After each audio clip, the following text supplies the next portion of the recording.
Bonsoir à tous sur les réseaux sociaux, Facebook Live. Ici Maxime Denis en direct de Radio-Canada à Québec. Et bienvenue à cette émission spéciale présentée par le service de l'information de Radio-Canada Québec. Dans quelques instants, je céderai l'antenne à mon collègue Bruno Savard et toute l'équipe du Téléjournal pour une émission spéciale sur les commémorations, la cérémonie qui se tient sur les lieux de la Grande Mosquée de Québec à Sainte-Foy pour commémorer ce premier triste anniversaire de l'attentat à la Mosquée de Québec qui a fait 6 morts et de nombreux blessés, dont 5 graves. 6 pères de famille qui ont perdu la vie le 29 janvier 2017, Azzedine Soufiane, Khaled Belkacemi, Boubaker Tabti, Abdelkrim Hassan, Mamadou Tanou Bari et Ibrahim Bari, Algériens, Marocains, Camerounais, mais Québécois et musulmans, abattus pour leur religion en pleine prière. L'homme qui est derrière ce geste-là, l'homme présumé, Alexandre Bissonnette, 27 ans au moment des faits, devra faire face à la justice à l'ouverture de son procès qui est prévu pour le 26 mars prochain. Il y a 12 chefs d'accusation qui pèsent contre lui en ce moment, dont 6 pour meurtre prémédité. Il s'agit de l'une des pires attaques contre un peuple, contre une nation, une communauté, la communauté musulmane ici à Québec, dans un pays occidental. Et ça s'est passé dans notre cour ici à Québec, chose que bien des gens n'auraient jamais cru possible. Et ce soir, tout au long de ce Facebook Live, on va vous parler d'archives, on va vous ressortir des éléments qu'on a travaillés au cours des dernières semaines ici à Radio-Canada Québec, mais on va aussi vous présenter la cérémonie parce que ce soir, à Sainte-Foy, dans l'ouest de la ville de Québec, la route de l'Église est fermée en ce moment entre Quatre-Bourgeois et Chemin Sainte-Foy parce qu'on attend plusieurs personnes autour du Centre culturel islamique. L'an dernier, il y avait eu 15 000 personnes pour marcher, se rassembler en soutien à la communauté musulmane et aussi en hommage aux victimes. Alors ce soir, ça se poursuit, c'est cette première cérémonie, un devoir de mémoire qui s'effectue à Québec et partout dans le monde aussi. Vous êtes nombreux à nous suivre un peu partout sur Facebook pour ça. Alors je cède l'antenne à Bruno Savard tout de suite pour cette émission et on se retrouve dans une dizaine de minutes. 29 janvier 2017, je me souviens, en direct de la Grande Mosquée de Québec. Bienvenue à une émission spéciale du Téléjournal Québec.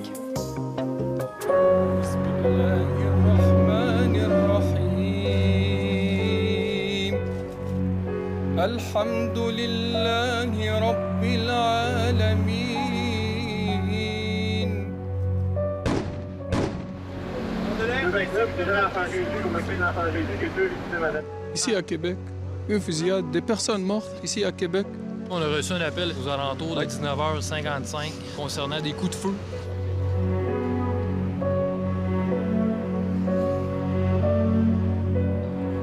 Nous pouvons confirmer le décès de 6 personnes âgées entre 39 et 60 ans. Québec est en deuil, cette magnifique ville.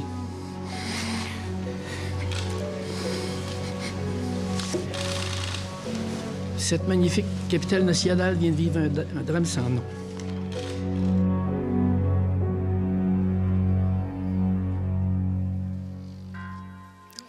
Un an plus tard, nous voici à nouveau réunis devant la Grande Mosquée de Québec, au son des cloches de l'église Notre-Dame de Foix. Bonsoir, mesdames et messieurs. Je vous avoue bien humblement qu'à ce moment précis, c'est très spécial et on ressent une émotion de se retrouver ici un an plus tard. C'est une grande soirée de commémoration qui est prévue. Des personnes qui vont venir rendre hommage aux victimes de cette attaque. L'an dernier, à pareille date, à pareille heure, vous comme moi, on était probablement à la maison, bien tranquille, bien loin de se douter que une des pires attaques, probablement la pire dans l'histoire de Québec, était sur le point d'être commise. Juste derrière moi, à la Grande Mosquée de Québec, un tireur, dans sa folie meurtrière, abattait 6 hommes. Abdelkrim Hassan, un homme de 41 ans, père de 3 filles, un informaticien. Aboubaker Tabti, un homme de 44 ans, également péri lors de cette fusillade. Il était père de 2 enfants de 3 et 11 ans. Il était chef d'équipe chez Exceldor. Azzedine Soufiane, un homme de 57 ans, le propriétaire toujours souriant de l'épicerie-boucherie Assalam, ici à Sainte-Foy. Il était père de 3 enfants. Ibrahima Bari, un père de 4 enfants, un informaticien qui travaillait chez Revenu Québec. Khaled Belkacemi, un professeur apprécié à l'Université Laval en génie alimentaire, père de 3 enfants. Mamadou Tanou Bari, un comptable qui était parti de la Guinée pour s'installer ici avec sa famille, père de 2 jeunes enfants. Il avait 42 ans. Cette attaque a fait 17 orphelins. C'est à ces victimes, c'est également aux orphelins, aux survivants de cette tragédie que les organisateurs de la soirée de ce soir voudraient qu'on pense, qu'on réfléchisse. Et pour nous aider dans cette réflexion ce soir, avec moi, Alain Bouchard, sociologue des religions. Bonsoir, M. Bouchard. Bonsoir. Et Karim El-Abed, imam à la mosquée de Lévis. M. El-Abed, bonsoir. Bonsoir, Bruno. Messieurs, on était ensemble l'année passée lors de la cérémonie funèbre et on avait tellement apprécié les échanges qu'on avait eus. Maintenant, Karim, 1 an plus tard, avec ce qui s'est dit, ce qu'on a vécu au cours des derniers jours, comment vous sentez-vous? Très fébrile. Les émotions, la douleur, la souffrance refait surface comme si c'était hier. C'est extrêmement pénible de revivre ça. Monsieur Bouchard, l'an dernier, au lendemain de la tragédie, on était tous ici, puis on avait senti ensemble ce désir du mieux vivre ensemble. Que reste-t-il de ça? 1 an plus tard, il y a eu des petits pas qui ont été faits, mais il nous reste encore de grands pas à faire, donc beaucoup de travail encore devant nous. On va voir, messieurs, au cours des prochaines minutes, si cette soirée qui s'appelle 29 janvier 2017, je me souviens, nous aidera à faire d'autres pas. Olivier Lemieux, vous êtes à une centaine de mètres de nous, juste derrière l'ancienne église Notre-Dame-de-Foix, dans le stationnement de l'église Notre-Dame-de-Foix. C'est là qu'on attend les gens ce soir pour participer à cette soirée spéciale. Voilà, et vous voyez sûrement derrière moi, Bruno, que les gens ont commencé à arriver, qu'on se masse tranquillement près de la clôture qui nous sépare de la scène où on aura tantôt les discours. Il y a des gens qui sont venus avec des pancartes, des banderoles, d'autres qui, plus simplement, ont en main des bougies, des gerbes de fleurs parfois. Et j'ai à mes côtés Mélanie Préfontaine qui tenait à être présente ce soir. Madame Préfontaine, bonsoir. Bonsoir. Alors, Madame Préfontaine, pourquoi être présente ce soir? C'est une question évidente, mais je pense qu'on vous la pose d'entrée. Nous, on a des amis, les Hassan. On voulait venir les soutenir dans cette boucle de deuil. Ça fait 1 an, fait que c'est important pour nous d'être ici ce soir. Alors, Abdelkrim Hassan, informaticien, 41 ans, 3 petites filles. Je crois que votre fille à vous, Madame Préfontaine, connaissait l'une de ses filles. Oui, bien, on connaît la famille, là, donc c'est ça. Et 1 an plus tard, qu'est-ce que cette soirée réanime en vous? Je souhaite la paix dans le monde. C'est ça.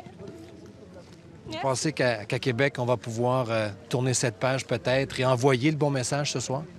Oui, un message d'espoir. Merci beaucoup, Mme Préfontaine. Bonne soirée. Merci à vous. Alors, vous le voyez assez aisément, Bruno, il y a beaucoup d'émotions déjà. Madame Préfontaine, là, qui peinait à contenir ses larmes. Alors, regardez, je vois des citoyens de Québec de tout horizon qui se présentent présentement. Il y a des petites familles, il y a des gens de différentes communautés culturelles. Alors, voilà. Donc, je pense qu'on va l'avoir, ce rassemblement ce soir, et je pense que Québec, tranquillement, donc, va commencer à tourner cette page sur un drame qui nous horrifie tous encore 1 an après. Oui, et cette soirée, vous pouvez la vivre avec nous en partie au Téléjournal Québec et également sur Facebook, sur la page d'ici Québec. Et notez que dans le cadre de notre diffusion en direct sur Facebook, il n'y a pas de pause, c'est-à-dire que la discussion sera animée durant les pauses par mon collègue Maxime Denis. C'est froid ce soir. Ça me fait penser à ce qu'on vivait l'année dernière. C'était froid comme ça. Des journalistes qui avaient été dépêchés pour couvrir cet événement-là. On apprenait peu à peu ce qui venait de se passer. Et un des premiers journalistes à être dépêché sur les lieux, c'est mon collègue Alexandre Duval qui est avec moi. Bonsoir, Alexandre. Bonsoir, Bruno. Bon, Alexandre, cette première présence sur place l'année passée et puis tous les contacts que vous avez établis avec cette communauté, avec les familles des victimes, on a pu sentir dans un documentaire qui vient d'être présenté qui s'appelle « La prière où tout a basculé ». Et Alexandre, malgré le traumatisme vécu, moi, ce que je retiens du documentaire, c'est que les gens touchés de près par l'attentat ont encore Québec dans le cœur. Absolument. C'est sûr qu'il y a des nuances à apporter. Hein. On sait qu'il y a quelques personnes, une poignée d'individus qui ont vraiment remis en question leur appartenance à Québec. Une personne, entre autres, qui est partie, dont on est sûr vraiment qu'elle a quitté la région de Québec à cause de ça. Mais de la vaste majorité des personnes avec qui j'ai pu m'entretenir pour ce documentaire au cours des dernières semaines, ce qui est ressorti, c'est toute l'importance du processus de solidarité qui s'est produit dans la société québécoise pour faire son deuil. Je l'ai entendu de la bouche des veuves, je l'ai entendu de la bouche des orphelins, de la bouche des blessés graves, de la bouche des témoins de cet attentat. Et vous savez, ce soir, il y a un des 17 orphelins qui va prendre la parole, Amir Belkacemi, un jeune homme de 26 ans qui a perdu son père, Khaled, dans cet attentat. Et Amir, pour les fins du documentaire, nous avait accordé une entrevue dans laquelle il nous disait à quel point, dès les lendemains de l'attentat, il avait ressenti cette solidarité et à quel point ça avait été important pour lui.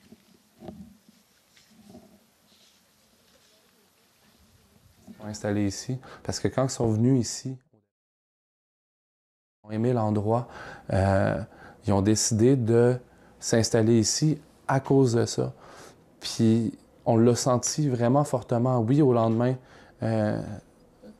des événements, parce que, bon, gros élan de solidarité puis de compassion qui est arrivé. Ça, c'est le fils d'une des victimes. Vous l'avez dit, il va prendre la parole ce soir. C'était une des premières fois, si je ne m'abuse, qu'on l'entendait? Oui, c'était la première fois qu'il acceptait de parler à la télévision à ce moment-là.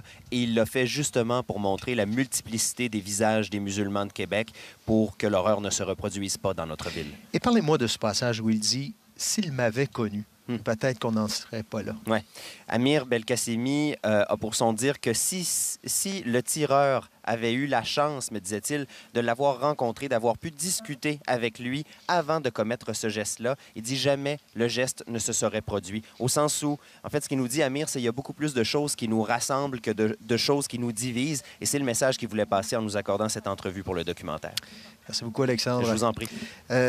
Ce soir, bon, on l'a dit, on vient de donner une partie de la programmation de la soirée, des gens qui vont s'adresser à la foule. On aura l'occasion de vous donner le détail de ça tout à l'heure. Des dignitaires, oui, mais également des femmes qui ont perdu un mari, des enfants qui ont perdu un père, également une victime de cette attaque-là, un homme qui a reçu 7 balles et qui va demeurer à jamais dans son fauteuil roulant.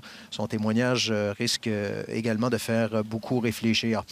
Et je le disais tantôt, c'est une réflexion qu'on vous propose ce soir dans le cadre du téléjournal. Et Karim Elabed, qui est imam à Lévis,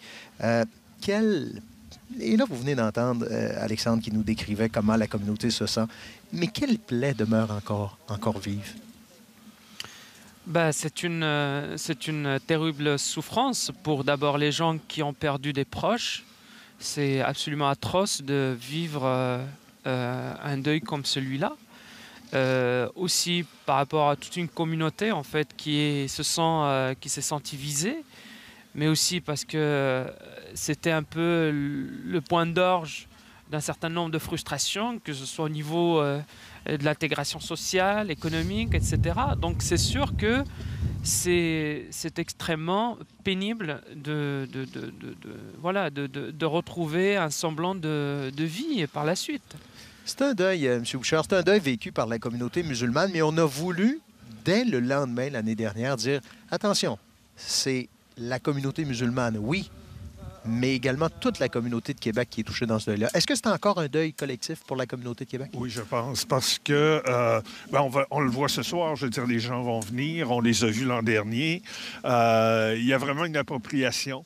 Moi, je me rappelle quand j'ai appris la nouvelle, je travaillais à la maison et tout à coup, sur mon ordinateur, apparaît le fil de presse, pas fusillade, mais coup de feu à la mosquée de Québec. Et là, moi, j'étais incrédule, et pas à Québec. Et je pense que ça a été le cas d'une bonne partie de la population. Donc oui, on se l'est approprié, ce deuil-là.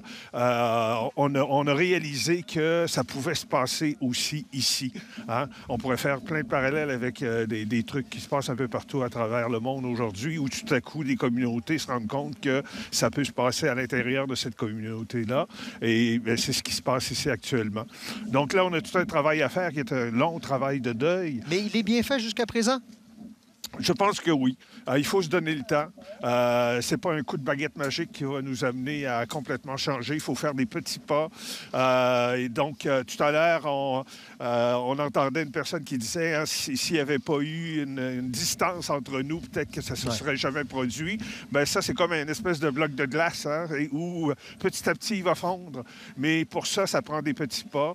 Il faut des rencontres, il faut des soirées comme ce soir. Et c'est pour ça que je pense que des commémorations comme ce soir, bien, il faut qu'il y en ait dans les années à venir et il faut continuer à se le rappeler. Messieurs, j'ai bien hâte d'entendre ce que les gens vont nous raconter tout à l'heure. On va faire une très courte pause. Je vous rappelle que cette émission vous parvient en direct de la Grande Mosquée de Québec. Vous regardez 29 janvier 2017, je me souviens.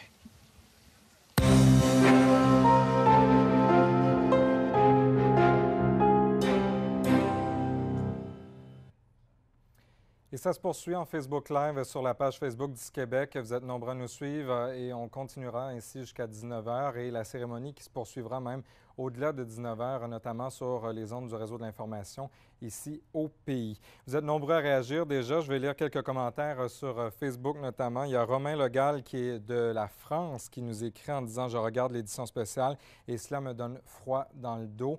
De travailler pendant les derniers jours, les dernières semaines, ici, l'équipe de repenser à ces moments-là. Tout le monde, bien sûr, on est un petit peu touché de près ou de loin dans tout ça. Et bien sûr, les familles, on pense à elles ce soir. Gaétan Gauthier dit « J'ai peine à croire qu'une telle horreur soit arrivée chez nous, au Québec. Quelle honte! Mes sympathies aux gens qui sont les victimes de cet anniversaire. Plus jamais un drame de telle ampleur. » Et justement, sur les réseaux sociaux, on a vu apparaître le mot-clé « plus jamais ». On ne pensait pas vivre ça dans la région de Québec. Et bon, il y a eu plusieurs commentaires à travailler sur les réseaux sociaux au quotidien. On l'a vu dans la dernière année. Il y a eu des changements dans les comportements des gens. Oui, avec l'épisode d'Hérouville en 2007, avec toute la commission Bouchard-Taylor aussi, ça avait ouvert un petit peu la minorité qui s'exprimait. Mais on l'a vu encore plus depuis l'attentat de Québec, vraiment, avec la charte aussi des valeurs du Parti québécois. Mais là, depuis la dernière année, on avait vu une montée avec certains gestes, des menaces qui avaient été envoyées à la Mosquée de Québec, mais aussi, avec la tête de porc qui avait été déposée devant l'entrée de la mosquée. Alors, ce soir, c'est peut-être l'occasion, dans ce devoir de mémoire, ce 29 janvier, monsieur, madame, tout le monde, de faire un petit exercice, une prise de conscience sur le côté humain de tout cela, parce que je entendais dans les archives une dame qui disait l'année dernière, elle participait au rassemblement. Il y avait 15 000 personnes l'an passé qui étaient rassemblées avec, Régis Labaume, Justin Trudeau. Il y avait eu une marche et un rassemblement devant la mosquée le 30 janvier au froid. 15 000 personnes pour dire on est solidaires, on vous soutient, la communauté musulmane. Et il y a une dame qu'on avait interviewée à CBC qui disait c'est impossible qu'un humain puisse tuer un autre humain.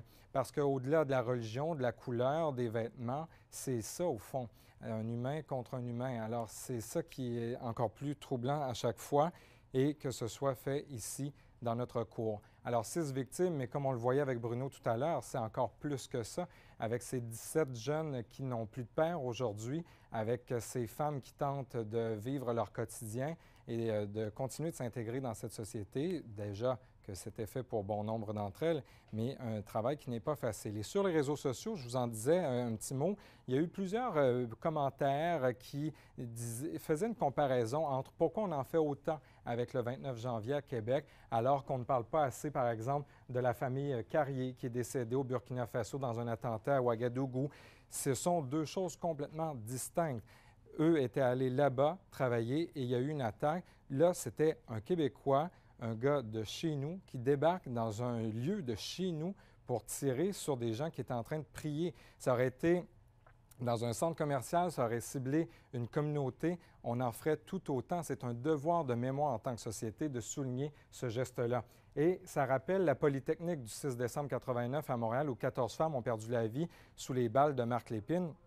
On parle donc d'un homme québécois qui débarque et qui s'en prend. Là, c'était les femmes. Cette fois-ci, ici à Québec, c'était contre des musulmans. Alors, vous êtes nombreux à continuer de réagir, bien sûr. Ça fait jaser. Et justement, aujourd'hui, drôle de hasard, Martin Coiteux, le ministre de la Sécurité publique, qui dit que ce n'est pas voulu, mais c'est le registre québécois des armes à feu qui entre en vigueur. Alors, il y aura davantage de mesures pour encadrer les armes au Québec. De retour au téléjournal.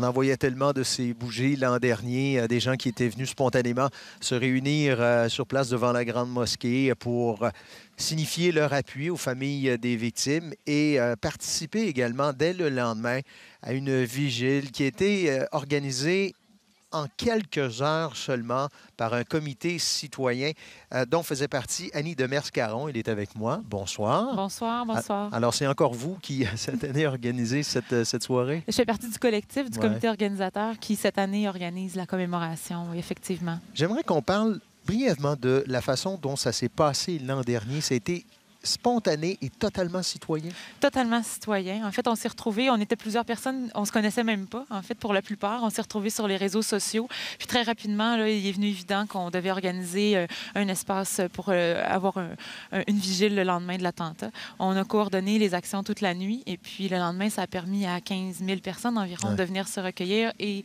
de témoigner leur solidarité avec les familles des victimes. Qu'est-ce que vous souhaitez pour ce soir? Pour ce soir, on souhaite que l'espace qu'on a créé depuis plusieurs mois de travail là, puisse permettre à tous les gens de Québec qui le souhaitent de venir témoigner de leur solidarité et partager la peine aussi, le deuil là, avec les familles et les survivants aussi. J'imagine que vous avez eu les contacts avec les familles, les survivants qui vont s'adresser à la foule ce soir. Comment entrevoit-il cette soirée? On l'a entendu beaucoup dans les derniers reportages des derniers jours là, qui ont été réalisés par différents journalistes. Les familles des victimes et les survivants reviennent souvent sur l'immense solidarité qu'ils ont ressentie suite à l'attentat, puis sur l'importance de ces témoignages-là de solidarité dans leur processus de deuil. Alors ce soir, ce qu'on veut, c'est renouveler cet élan de solidarité-là afin que dans les prochains mois aussi, qu'on puisse se souvenir des victimes, puis se souvenir aussi qu'il faut continuer les différentes actions citoyennes dans le but de faire reculer la haine et le racisme dans notre ville à Québec. Je veux juste qu'on prenne quelques secondes pour parler de ce qu'on voit là, en image, lettre à toi. Des lettres adressées directement aux familles des victimes? C'est une des multiples initiatives qui sont nées à la suite de l'attentat l'année dernière, des initiatives complètement citoyennes qui sont déployées partout dans la ville de Québec. Lettre à toi a permis de recueillir plus de 300 lettres manuscrites qui ont été envoyées par des gens de partout dans la province. Et ces lettres-là ont été acheminées aux familles des victimes, aux survivants, mais aussi dans différents lieux ici qui sont fréquentés par des Québécois de confession musulmane dans la ville de Québec. Madame Demers-Caron, merci beaucoup de cette implication. Merci, puis merci à tous les bénévoles aussi ce soir qui sont là et qui sont vaillants. Il fait froid aussi. Puis tout le monde est là afin qu'on se rappelle que la ville de Québec est un endroit de paix. Merci beaucoup. Il y a 50 ans, un jeune étudiant du nom de Boufelja Ben Abdallah s'amenait à Québec. Il était de cette vague des citoyens du monde. Il s'est installé ici, a fondé une famille et petit à petit a aidé à développer cette communauté. Il est cofondateur du Centre culturel islamique. Il est devenu au fil du temps une espèce de sage pour la communauté musulmane. Et M. Ben Abdallah, je l'ai rencontré personnellement pour la première fois ici, il y a un an. Et c'est lui qui, pour la première fois, avait exprimé toute sa gratitude à l'endroit des citoyens de Québec pour ce soutien dans ce deuil. Maintenant, lorsqu'on lui demande de retourner à l'intérieur de la mosquée, il est en quelque sorte le porte-parole de cette communauté qui est toujours blessée. Et d'entrer dans ce lieu où a eu lieu ce drame, pour lui, ça fait rejaillir toutes sortes de souvenirs. Monsieur Ben Abdallah, quand vous entrez dans ce lieu-là, quel sentiment vous habite encore par rapport au sentiment qui vous habitait la première fois que vous êtes revenu après l'attaque? Déjà, vous me rappelez la première fois et j'ai la chair de poule, c'est toujours pareil. Hein? On se rappelle ces gens, on se rappelle leur gentillesse, puis leur tranquillité, tous comme nous qui arrivons pour faire un moment de méditation, un moment de prière. Et puis voilà qu'ils ne sont pas là comme avant. Donc il y a toujours ces images, le groupe ici, le groupe là-bas. Et ça fait quelque chose. Un an plus tard? Un an plus tard. Un an plus tard. Un an plus tard parce que la blessure pour des gens qu'on a connus, pour des gens qui sont simples et qui n'ont fait que vouloir prier et puis rencontrer des gens et puis qui ont été pris à partie par quelqu'un qui n'aime pas les autres. Et c'est cette graine de haine que je ne comprends pas, qui a pris 6 familles et qui a maintenant mis 17 orphelins. 17 orphelins, comment voulez-vous qu'on ne compatit pas et qu'on ne pleure pas pour ces gens? Et quand je vois ces femmes qui se lèvent de nouveau pour travailler dur, hein, parce qu'il faut continuer à éduquer les enfants, quand je pense à ça, c'est tout qui vient. Et je ne suis pas le seul. Je vous assure, dans plusieurs réunions, il y en a qui fondent encore, puis qui se lèvent et puis qui ne veulent pas continuer à parler tellement, je ne sais pas, on ne s'attendait pas à ce choc à l'intérieur de cette belle société qui est Québec, que je reconnais, qui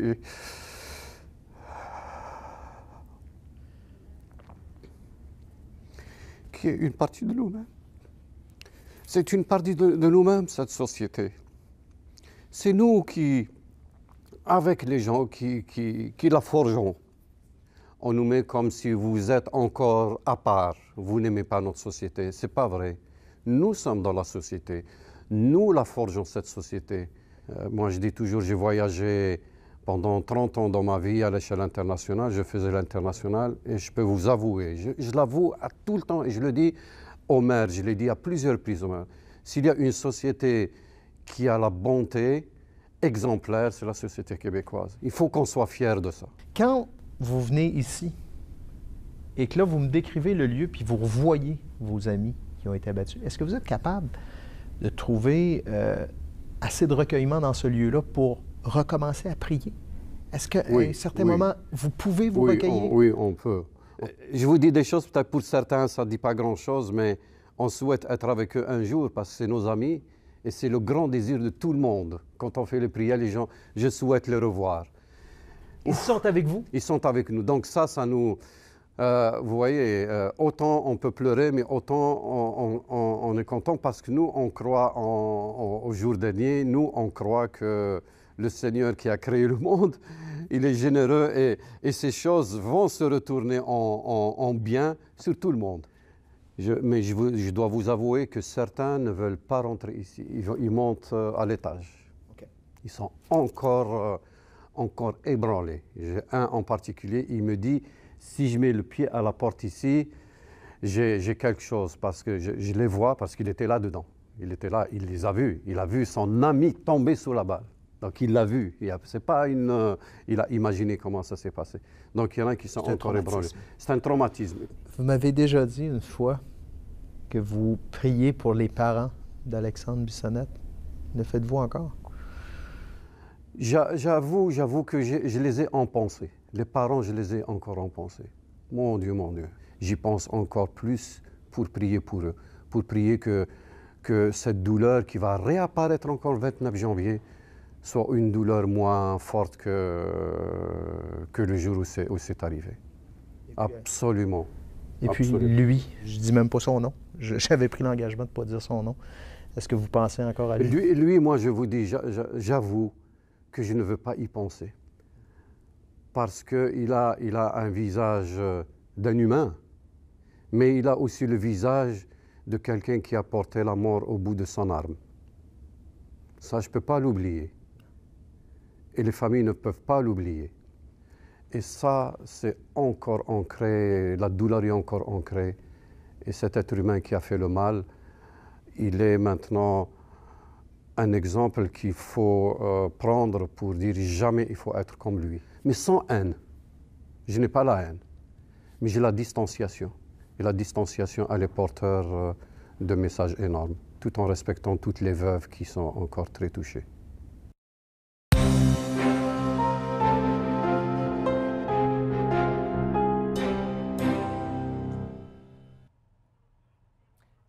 La dénonciation, mais aussi la mobilisation, soutenir la communauté musulmane, saluer ces hommes qui sont morts sous ces balles et aussi tenter de voir vers l'avenir. Eh bien, il y avait eu 15 000 personnes, malgré le froid, à Québec l'an dernier, qui s'étaient rassemblées près de la Grande Mosquée pour souligner le tout. Mais ça avait fait une commotion dans le monde entier. Il y avait eu des rassemblements à Hong Kong, il y avait eu également à Paris, où la mairesse de Paris, Anne Hidalgo, avait demandé à éteindre la Tour Eiffel. Donc, à chaque fois, lorsqu'il y a un attentat dans le monde, on souligne de cette manière, avec la Tour Eiffel éteintes, donc pour rendre hommage aux victimes.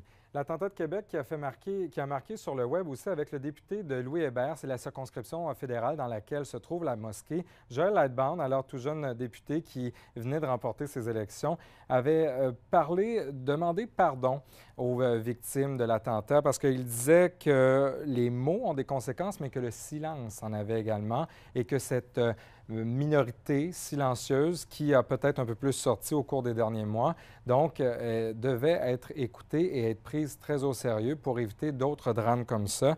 Il disait également dénoncer le fait que la société a laissé la stigmatisation de la communauté musulmane se faire donc dans sa circonscription à Sainte-Foy, la circonscription de Louis Hébert. Alors ça avait marqué, ça avait fait le tour du monde sur le web le 1er février l'an dernier. Un autre événement et je voulais revenir là-dessus sur les réseaux sociaux, c'est le fait qu'à chaque attentat, les informations circulent rapidement sur le web et mes collègues Marie-Ève Tremblay et Jeff Yates se sont penchés sur les théories du complot parce que même l'attentat de Québec, il y a eu des rumeurs qui ont circulé sur les réseaux sociaux. Certains affirmaient que c'était mené, créé en quelque sorte par les autorités politiques. Bref, pourquoi ça s'emballe comme ça sur le web? Pourquoi certains vont même jusqu'à créer des faux profils? Notamment, il y avait eu un faux profil de l'agence Reuters, l'agence d'information, pour dire certaines informations complètement fausses et ça avait pu induire certains journalistes en erreur le soir du 29 janvier l'an dernier. Alors, une capsule qui est toujours d'actualité sur Ici Grand Montréal à aller consulter concernant donc des phénomènes comme ça qui arrivent et qui remettent en question l'utilité du web parfois. Et je salue Alain Dufresne du Journal de Québec. Dans son blog, il a écrit un papier fort intéressant, un billet fort intéressant sur comment la radio de Québec, on parle tellement de la radio à Québec, partout au pays, on entend souvent parler de la radio en bien ou en mal. Eh bien là, on fait un portrait de comment chaque radio a vécu la soirée du 29 janvier. Et c'est intéressant de voir que bien des gens se sont tournés vers Radio-Canada, de voir comment n'avaient pas nécessairement d'expérience en la matière et ont dû apprendre à découvrir, à couvrir une telle situation dans notre cours chez nous à Québec. Certains, comme Fred Audet d'Énergie, a décidé de quitter le domaine après une telle nouvelle. Et il y a notre collègue Bruno Savard, bien sûr, qui avait tenu l'antenne pendant toute la nuit. Il était entré en ondes au 106.3 FM, ici Radio-Canada Première, vers 22 h et avait passé la nuit à essayer de comprendre ce qui se passait dans la ville de Québec avec les informations de Charles d'Amboise qui était aux réseaux sociaux, Alain Saint-Ours également. Et bien sûr, le SPVQ qui avait très peu d'informations à donner au fur et à mesure. Et au début, vous vous souviendrez, Alexandre Bissonnette avait appelé lui-même les policiers pour se rendre et il était à 20 km de la mosquée. Il se trouvait tout près du pont de l'île d'Orléans. Alors au début, c'était un petit peu bizarre. On se demandait est-ce qu'il y a deux scènes, est-ce qu'il y a deux événements, est-ce qu'il y avait deux tireurs aussi. Il y avait eu plusieurs informations différentes en la matière. Et donc, même un témoin qui avait parlé d'Allah Akbar, mais finalement, le cri n'avait jamais été entendu. C'était vraiment sous l'émotion que le témoin s'était emballé. Bref, voilà, c'était un retour sur le 29 janvier 2017. On retourne au Téléjournal Québec.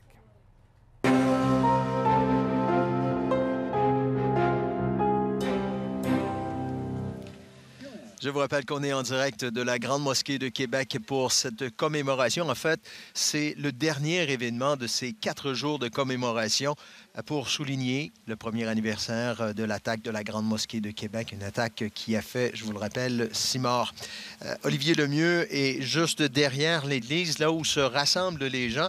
En fait, Olivier, ce que les organisateurs espèrent, c'est qu'on lance encore le même message et qu'on répète encore le même message qu'on a entendu depuis un an sur ce désir du vivre ensemble à Québec. Absolument, Bruno, et je vous dirais que les gens répondent à l'appel. La foule est de plus en plus dense aux abords donc de la scène derrière moi et les témoignages que je recueille depuis quelques minutes, il y a bien des gens qui étaient ici l'an passé qui sont à nouveau ici ce soir et c'est le cas de M. Larocque, Pierre Larocque, un résident de Québec. M. Larocque, bonsoir. Bonsoir. Donc, M. Larocque, vous étiez ici l'an dernier. Pourquoi c'était important de vous redéplacer ce soir?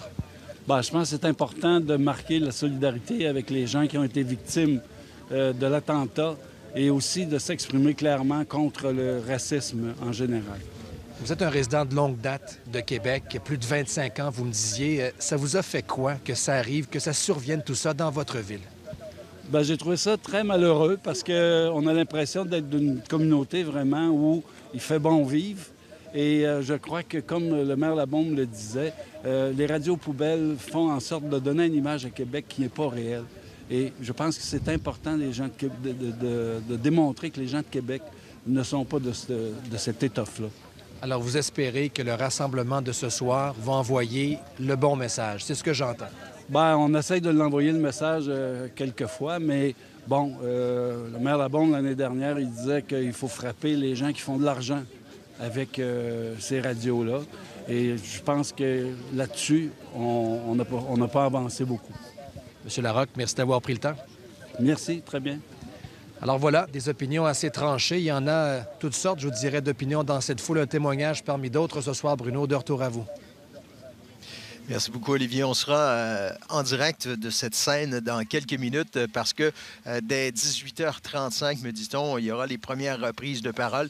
Je vous donne une idée de qui sera sur scène. Louisa Mohamed Saïd, elle représente la famille de M. Hassan. Safia Amoudi, elle va représenter les 5 autres familles touchées par ce drame-là. Amir Belkacemi, on l'a abordé tout à l'heure avec Alexandre Duval. Il est le fils, il représente en fait les orphelins, le fils de M. Belkacemi. Et puis Ayman Derbali.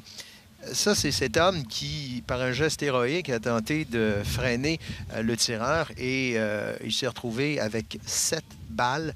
Maintenant, il dit qu'il commence sa nouvelle vie avec toutes sortes de programmes de réadaptation. Malheureusement, il ne pourra retourner chez lui que l'été prochain parce qu'il est dans un centre de réadaptation depuis l'attaque. Je vous rappelle qu'avec moi, Karim Elabed, imam à la mosquée de Lévis, et Alain Bouchard, sociologue des religions, parce que on va avoir vos réflexions, messieurs, sur ce qui se passe. Et M. Elabed, on vous a lu en fin de semaine dans une lettre à l'opinion du lecteur où je sentais qu'il y avait une certaine déception sur ce qui s'est dit, ce qui s'est passé depuis la dernière année? La déception, oui, sur le coup, mais surtout un certain réalisme.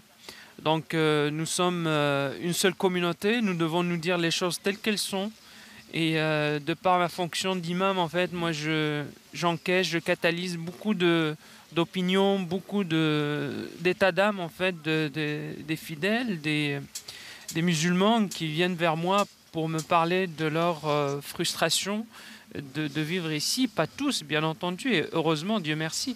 Mais certains, il y a un mal-être, hein, effectivement. Et puis moi, je me sentais le devoir, justement, de me faire le porte-parole de ces gens-là.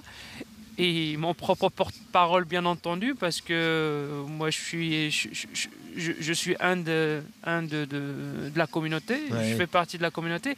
Et je considère que nous avons le devoir de se dire les choses telles qu'elles sont, et c'est ainsi qu'on pourra faire avancer les choses, parce que si la communauté d'accueil n'est pas au courant de nos frustrations, nous, en tant que nouveaux arrivants, comment on va pouvoir gérer notre avenir ensemble, collectif?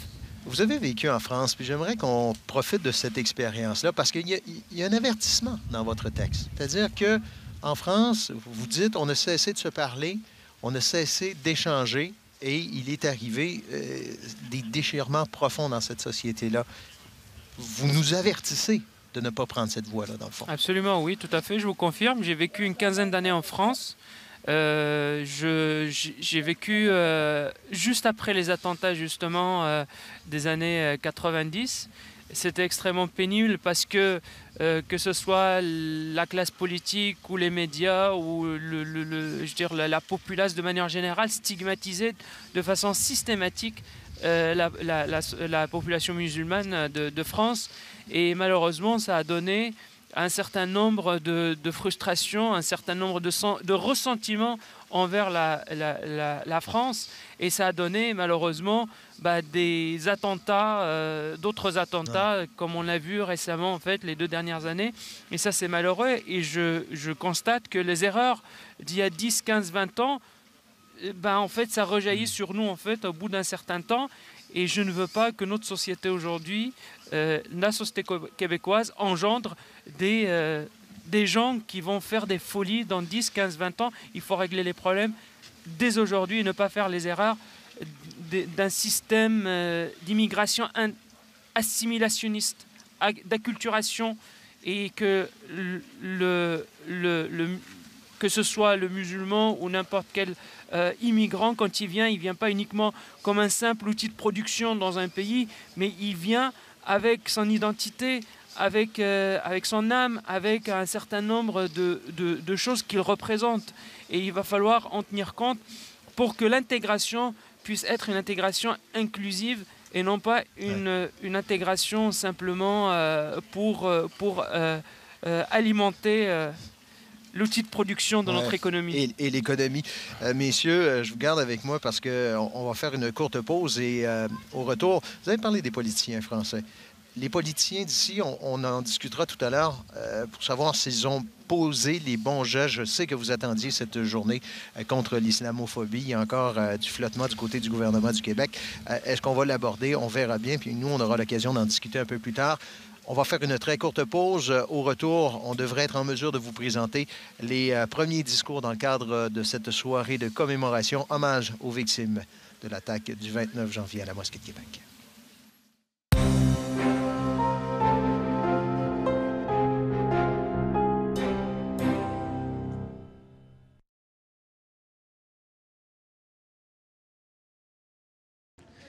Nous sommes toujours en direct aux abords de l'église Notre-Dame de Foix, dans le secteur Sainte-Foy, à l'occasion des commémorations des 6 victimes de l'attentat à la Grande Mosquée de Québec. Les gens commencent à arriver. Il y a déjà plusieurs centaines de personnes qui sont réunies, je vous dirais, sur le site. Des gens de différents horizons, des petites familles, des membres des communautés culturelles, des gens qui veulent envoyer un message de paix ce soir à Québec. Et je parle tout de suite à une citoyenne de Québec, Marie Lemonde. Bonsoir, Madame Lemonde. Bonsoir. Alors, peut-être un mot, Madame Lemonde. Pourquoi êtes-vous ici ce soir? Je suis ici parce que je refuse toute forme de violence, de haine dans ma ville, dans mon pays aussi. Je suis à Québec depuis 40 ans, puis j'ai trouvé ici un milieu très hospitalier et j'accepte pas des gestes comme ceux qui ont été posés il y a 1 an. Puis j'accepte pas non plus tous gestes qui ont été consécutifs à cet événement-là. Oui. Alors, j'entends dans vos propos qu'un an plus tard, vous êtes encore choquée, Madame Lemonde. Et pour vous, ce soir, c'est important qu'on serre les coudes, qu'on envoie le bon message. Je suis encore choquée parce qu'on n'a pas tout fait ce qu'on avait à faire. Je regrette, on laisse encore passer des messages. On fait semblant de réagir, mais il passe encore trop de choses dans le tamis. Et c'est pas ce que j'appelle encore une solidarité puis une acceptation des autres totale. Alors moi, ça vient me chercher beaucoup. Et selon vous, le véritable changement, il passe par les gens, les citoyens, il passe par les gouvernements aussi, il passe comment? Moi, je dirais toujours que ça passe par les gens. On l'a entendu beaucoup dans les émissions qu'on a eues. Il faut se parler, il faut se tenir les uns à côté des autres, il faut s'aider, il ne faut pas se juger. Même s'il y a des lois, n'importe quoi, on se rend bien compte qu'il y en a qui sont capables de passer par-dessus. C'est vraiment de personne à personne, s'occuper des enfants, s'occuper des adultes, des parents qui arrivent ici. Ça, c'est indéniable. Et en terminant, Madame Lemonde, vous êtes une enseignante à la retraite. Oui. Ça vient aussi vous toucher que ce drame-là ait laissé 17 enfants orphelins de père, Madame Lemonde? Dans tous les drames que je vois en ce moment dans le monde, la chose que je partage tout le temps, c'est que les enfants ont droit à la sécurité. Puis la première personne qui sécurise les enfants qui sont là pour ça, c'est les parents. Alors qu'importe dans le monde où on s'attaque aux parents, où on les tue, où on les dénigre, on s'attaque directement aux enfants. Puis moi, les enfants, c'est intouchable. C'est le début, là, c'est nous. Alors, c'est pour ça que je suis là ce soir. Alors encore du chemin à parcourir, mais peut-être un point de départ ce soir, peut-être aussi un tremplin pour la suite. Il faut y croire. Il faut y croire. J'aime mieux regarder en avant que trop en arrière ou sur les côtés. Moi, j'y crois. J'y crois encore, oui. Merci beaucoup, Madame Lemonde. Merci. Bonsoir. Alors voilà, Marie Lemonde, citoyenne de Sainte-Foy, vous avez entendu ses propos. Elle espère que cette soirée permettra de tourner la page sur quelque chose de très difficile à Québec. Et je pense que c'est ce qu'on voit un petit peu, les gens qui continuent à arriver, donc pour commémorer la mémoire des disparus de la Grande Mosquée.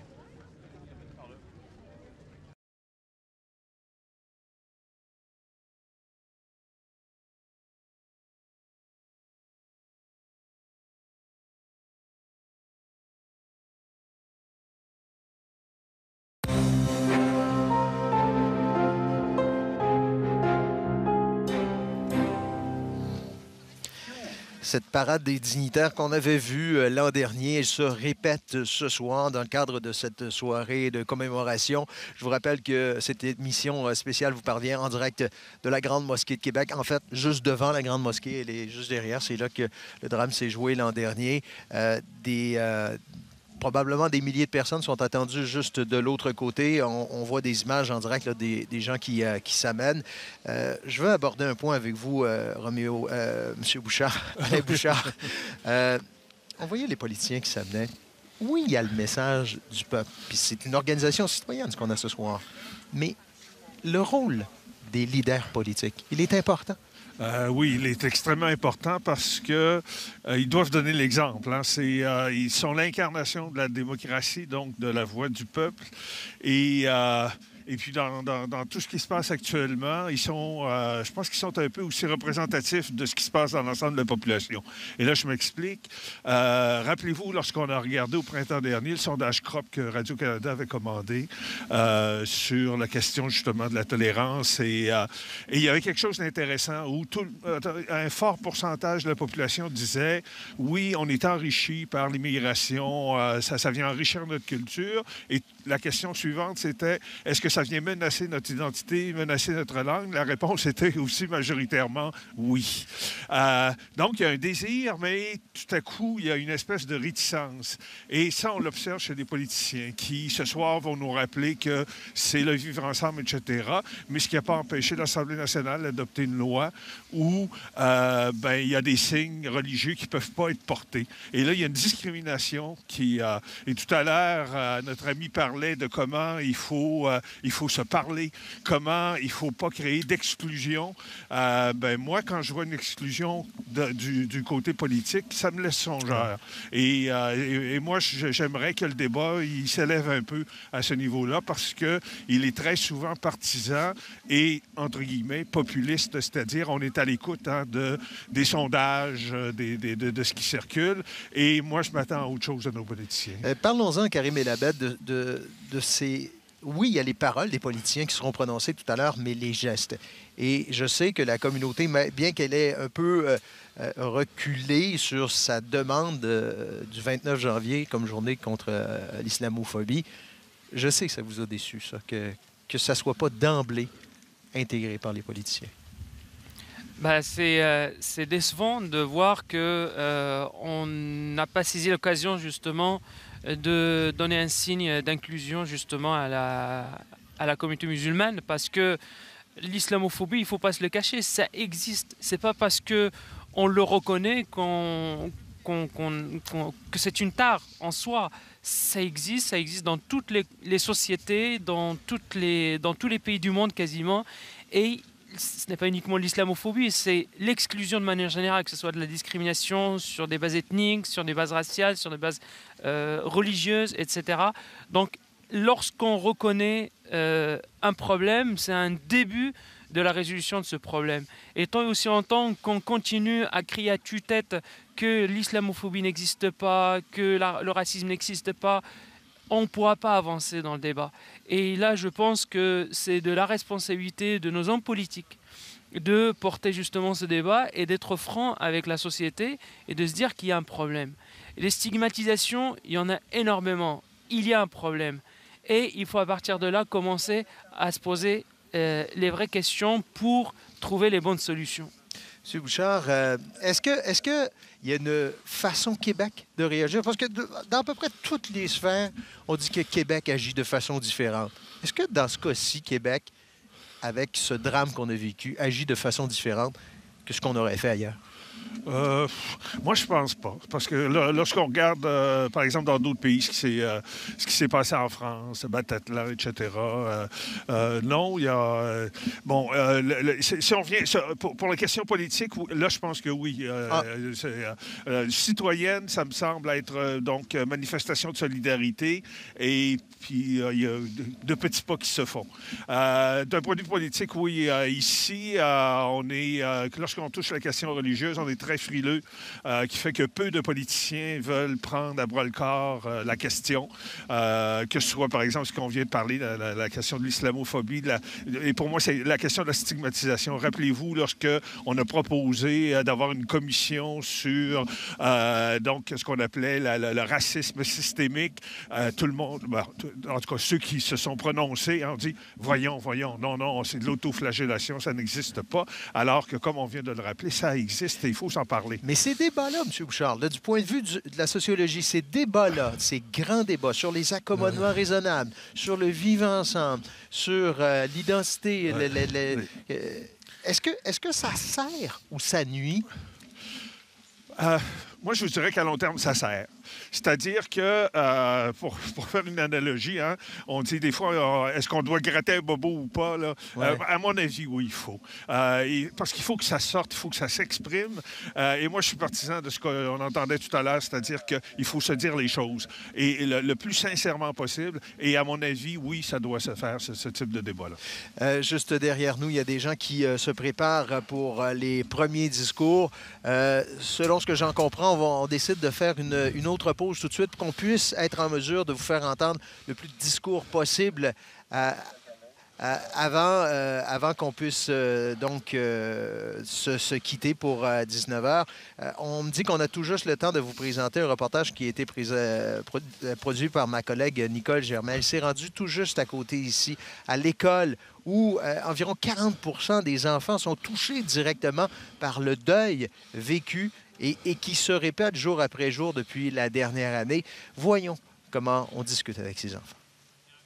Notre école, parce qu'elle est tout près de la mosquée et que nous sommes aussi tout près de la communauté musulmane, a fortement été ébranlée. La direction de l'école du Versant, située près de la Grande Mosquée, pouvait difficilement passer sous silence le jour de commémoration de la tragédie. José Bélanger a fait partie de la cellule de crise mise en place peu après les événements. Du fait qu'on est dans le quartier où les événements sont survenus, du fait qu'on a été touché pendant plusieurs semaines par des rues barrées, des accompagnements policiers, on ne pouvait pas faire semblant que ce n'était pas arrivé dans notre quartier. La mosquée est là à chaque jour pour rappeler aux enfants qu'il s'est passé un événement. De quelle façon on peut faire la différence? L'école compte plus de 40 d'enfants de confession musulmane. Pendant toute l'année, le personnel est resté à l'affût des besoins des élèves. On a eu la chance de ne pas avoir de parents décédés ou blessés. Mais on avait des parents présents à la mosquée lors de l'attentat. Mais j'ai le goût de vous dire que c'est la résilience. C'est des enfants qui ont passé par-dessus l'événement. Ils s'en souviennent. Un petit mot aux gens de la mosquée pour dire, ben moi, là, je suis avec vous autres. Au cours des derniers mois, les enfants ont été invités à réfléchir sur le vivre ensemble. La création de messages d'espoir est le point culminant de l'exercice. Chaque petit mot a été accolé à un dessin représentant une étoile qui orne chaque fenêtre de l'école. Les étoiles sont un symbole signifiant pour la communauté musulmane. Donc, cette année, ce qu'on avait décidé de faire, c'est d'avoir un échange avec les enfants sur qu'est-ce que ça leur dit, bien vivre ensemble en toute harmonie, pour leur dire maintenant, on s'en va où avec ça? Et comment, moi, je peux devenir un agent de changement? Bien vivre ensemble, c'est prendre soin des autres, partager, s'entraider. Aussi, quand on sourit à d'autres gens. Pour moi, bien vivre ensemble, c'est avoir la paix, l'harmonie, pas de chicane, pas de violence. Les messages vont se retrouver dans un recueil qui sera remis aux responsables de la Grande Mosquée. Ici Nicole Germain, Radio-Canada, Québec. Alors, il y a un peu de retard concernant la soirée, puis vous savez que ça se passe souvent comme ça en pareille situation. Les discours devraient commencer dans les prochaines minutes. Je vous avise que on avait prévu que c'était vers 18h30, 18h35, des représentants des familles des victimes qui vont prendre la parole. Tout ça est retardé de quelques minutes. Ce qu'on va faire, c'est qu'on va faire une courte pause en espérant pouvoir vous en présenter au retour. C'est une émission spéciale dans le cadre de 29 janvier 2017 en direct de la Grande Mosquée de Québec.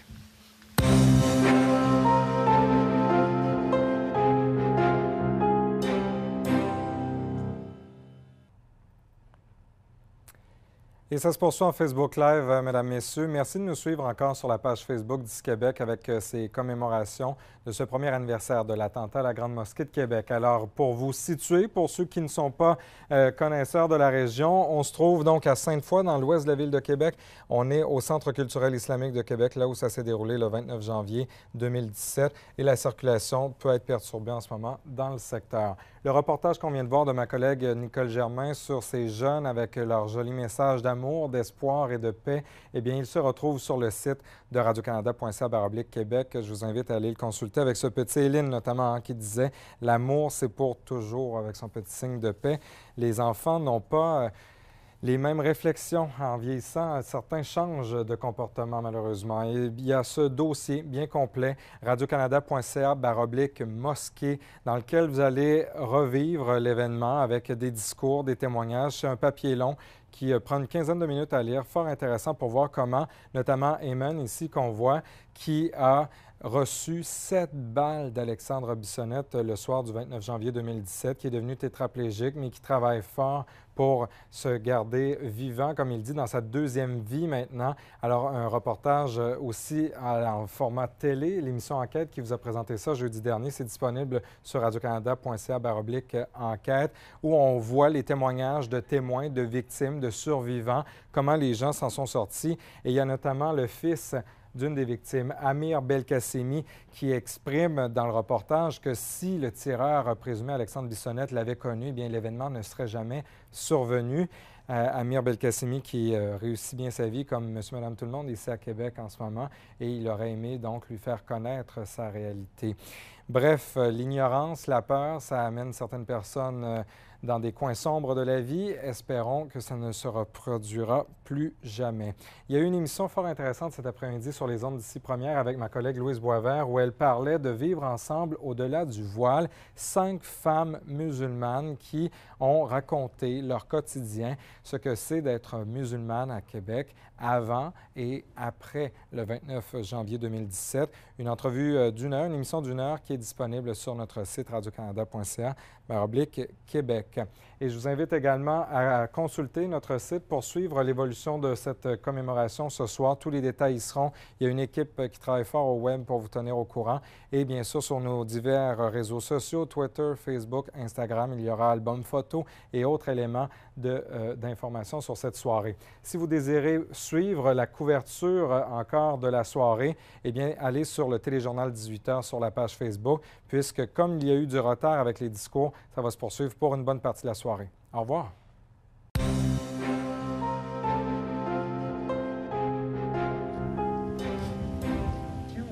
Dans ce froid mordant, encore une fois, Québec qui se réunit dans ce lieu qui va à jamais être marqué dans les mémoires comme étant l'endroit où a eu lieu cette attaque, une attaque terroriste à la Grande Mosquée de Québec. Ceux que vous voyez sur scène, ce sont les organisateurs de cette grande manifestation. On va écouter les directives qu'ils donnent à la foule et puis par la suite, probablement, les premiers interlocuteurs. Aboubacar Tabdi, âgé de 44 ans. Il était chef d'équipe chez Excel d'Or. M. Tabdi était le père de 2 jeunes enfants. Nous vous laissons maintenant avec M. Mahiaddin Jamaï du Centre culturel islamique de Québec.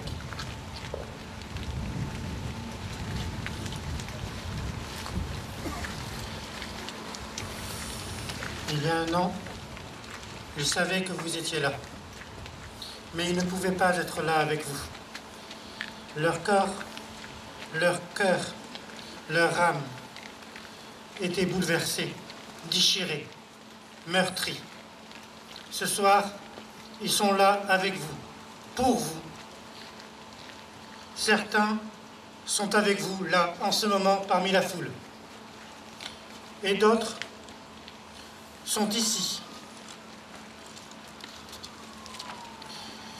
pour vous exprimer leur soutien.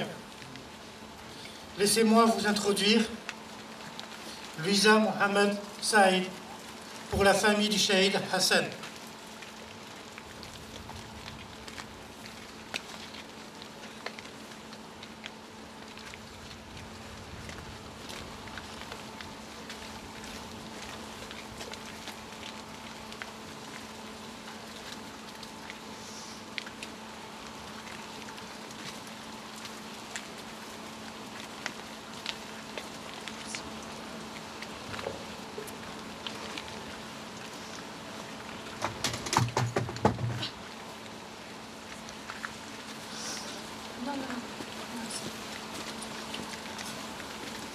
Bonsoir à toutes et à tous.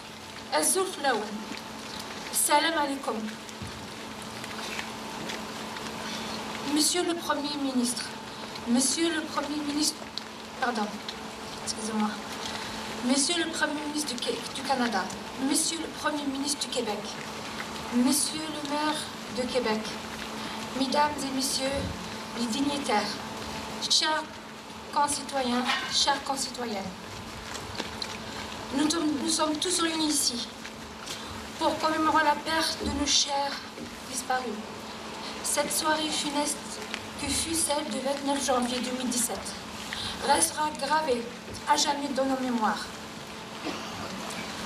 Après une longue réflexion, j'ai fini par décider de m'adresser à vous afin de vous remercier du fond du cœur pour votre profonde et sincère solidarité. Solidarité que vous avez manifestée quelques heures à peine après l'horrible tragédie. Vous étiez des centaines à sortir dans un froid glacial pour nous apporter votre soutien le soir même du 29 et les jours d'après. Un tel élan de sympathie, de compassion si spontané m'a fait sentir que j'étais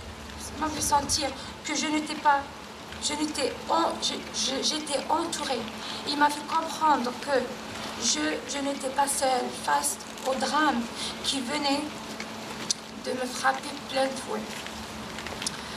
Je remercie également toutes les personnes qui, de près ou de loin, ont apporté un soutien par les dons qui nous ont été remis et aussi pour le soutien psychologique et l'attention particulière qui nous ont été accordée.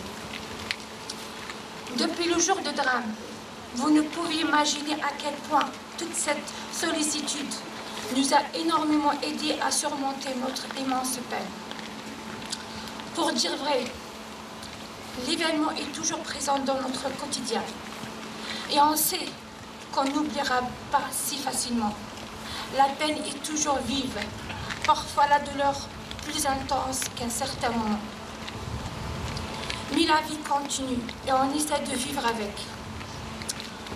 Pour que nos enfants ne subissent pas les contre-coups de cette terrible tragédie. Karim, mon cher époux, était une personne pieuse, aimante, attentionnée, intègre et honnête, qui avait choisi le Québec pour vivre, car il aimait ce pays qui est depuis longtemps. Louisa Mohamed Saïd qui parlait au nom de la famille Hassan. D'autres témoignages vont venir dans les prochaines minutes. Si vous désirez suivre cette cérémonie, je vous suggère d'aller du côté de RDI qui poursuit son émission spéciale. C'était le Téléjournal Québec en direct de la Grande Mosquée de Québec.